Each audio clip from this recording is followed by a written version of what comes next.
transparency from the government. Joining us now is Tennessee Representative Tim Burchett, who has been a vocal advocate for increasing transparency from the government when it comes to identified flying objects. Thanks so much for being here. Thank you for having me, ma'am. It's my pleasure. Thank you. The latest report shows the government cannot explain 171 of these sightings. What do you think those could be? Well, I've been a believer in the phenomena for a long time. I'm a Christian. I'm not a very good one. I read my Bible, and first chapter of Ezekiel is pretty clear of a UFO sighting. Of course, it's written from King James Version and it's translated from earlier words, but the reality is, as you're seeing on the screen right now, that is something that is defying any of our capabilities at all. If you were a human and make the turns that have been seen in some of this footage, you would literally turn into a ketchup package. I mean, you would be gone.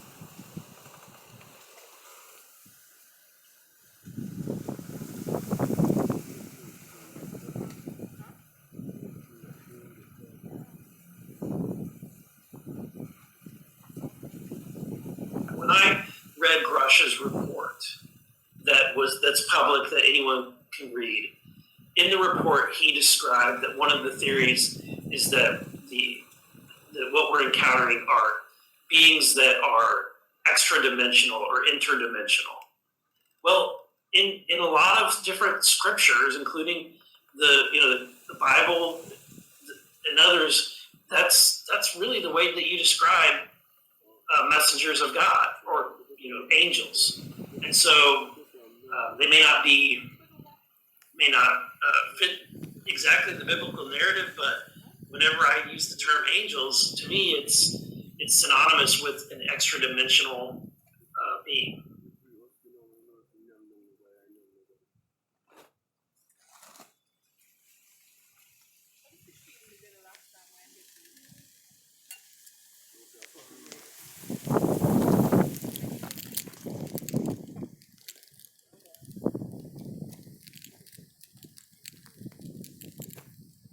Alright, so you saw the video, so shalom. First and foremost, want to give all praises, glory, and honor to Yahweh, Ba'asham Yahushai, Ba'asham Akakwadash. Double honors to the apostles of Great Millstone, and salute to the hopeful elect, pushing this word in truth and sincerity, open to receive mercy from Yahweh, Ba'asham Yahushai. Yahweh is the name of our Heavenly Father, that's who the world ignorantly calls God. Yahushai is the name of His only begotten Son, that's who the world ignorantly calls Jesus. You so-called Negroes, Hispanics, Native Americans, and Latinos, we are the Israelites. That's according to the prophecies of the Holy Scriptures. So this is the brother Shamar from the James Jamaica camp. And to lucky if you're hearing some wind, just there on the plantation and trying to find a quiet spot to do this lesson. And as you can tell, we're going to be talking about the chariots of the Lord in this lesson. As you can see in the video, some top ranking, right? 2 Republican congressmen confirm that the UFOs they are seeing are the angels, man. And that's backed up by the precepts. So clearly these devils are watching, the videos of the Israelites, primarily the videos from Great Millstone. So just a few precepts, and I pray this lesson is edifying. This is Psalms 104, verse 3.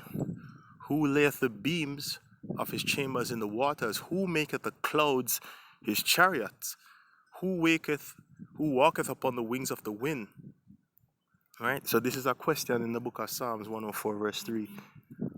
Who maketh the clouds his chariots?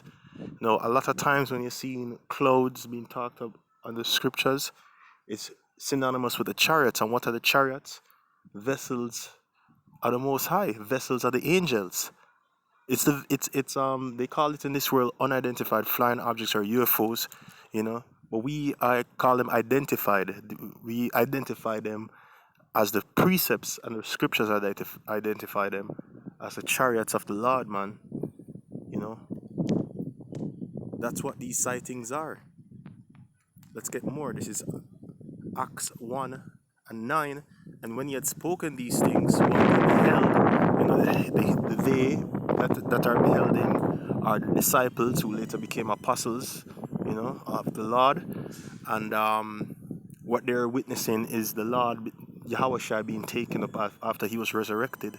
So let's read that account. Acts 1 and 9. And when he had spoken these things, while they beheld, he was taken up, and a cloud received him out of their sight. Right? And while they looked steadfastly toward heaven as he went up, behold, two men stood by them in white apparel. And you can imagine if you just see someone being taken up in a UFO or a chariot, you know, of course you're gonna stand and marvel. You're gonna be gobsmacked. I remember there's an account of I believe a Man United defender, if I'm not mistaken. I believe his name is Chris Smalling. It could be another footballer, but he was actually visiting Jamaica and he saw a chariot. He saw a so-called UFO, and he couldn't even take out his phone. He and his girlfriend saw it, and they just sat there just looking up at it in awe. They couldn't move until the chariot was out of their sight. Didn't even occur to them to take out his phone to film it because he was just in awe. All right, so that's what happened to the disciples. They looked up, saw the chariot, and they were just flabbergasted. Right, and verse 11 says, which also said, ye men of Galilee, why stand ye gazing up into heaven? The same Yahushua which is taken up from you into heaven shall come in like manner as ye have seen him go into the heaven. So this is the angels telling the disciples that when the Lord come back, he shall be coming back with chariots. Just like when the chariot received him out of his sight, he shall be coming back on a chariot. You know, a so-called cloud. Jeremiah 4 verse 13, behold, he shall come up as clouds, and his chariot shall be as a whirlwind. Who's the he? Yahushua, right? His horses are swifter than eagles. Woe unto us, for we are spoiled. Prophecy of the Lord coming back on chariots, man. This is Wisdom of Solomon 5. Can start at 1. Then shall the righteous man stand in great boldness before the face of such have afflicted him and made no account of his labors. When they see it, they shall be troubled with terrible fear and shall be amazed at the strangeness of his salvation, so far beyond all that they looked for.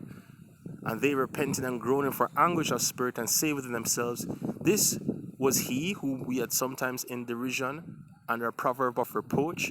We fools accounted his life madness and his end to be without honor.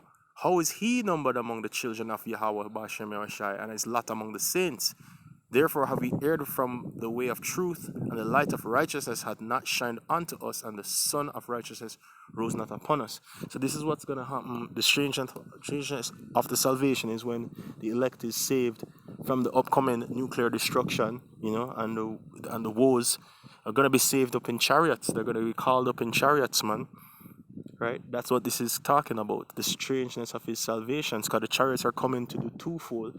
They're coming to save and they're coming to destroy. Save who? The elect of the nation of Israel. Right? And they're also coming to destroy primarily Babylon, which is so-called America.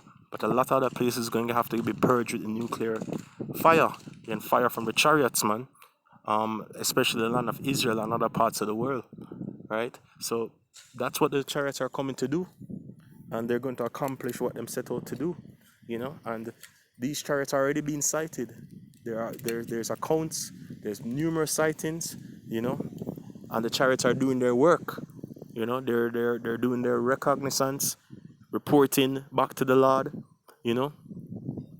And soon enough they're coming to do a rescue and a destroy mission as well, you know. So the chariots are there. And they're going to do their work. So all praises, glory, and honor to Yahweh Bashim Yashai, Bashim Akakadash. For giving me the spirit to this lesson. Just wanted to bring out a few precepts on the chariots, man. So shalom to the elect.